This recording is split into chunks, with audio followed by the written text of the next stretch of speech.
everyone, in front of me I've got Realme 9 and let me share with you how to change the screen timeout on this device.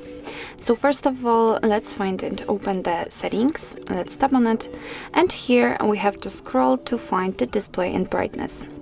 Now let's scroll down to find the auto screen off option. Let's tap, and as you can see here we've got plenty of options to choose from. So we've got 15 or 30 seconds, and that's quite a short time I would say, but we can also set 1 to 5, 10 or 30 minutes. So currently we've got a 30 seconds option applied. As you can see, this option is marked, so basically all we have to do is to simply tap on the option we'd like to use. So I will pick 10 minutes.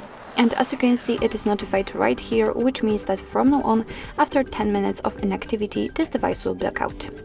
So actually, this is it. This is how to change the screen timeout in your Realme 9. Thank you so much for watching. I hope that this video was helpful, and if it was, please hit the subscribe button and leave the thumbs up.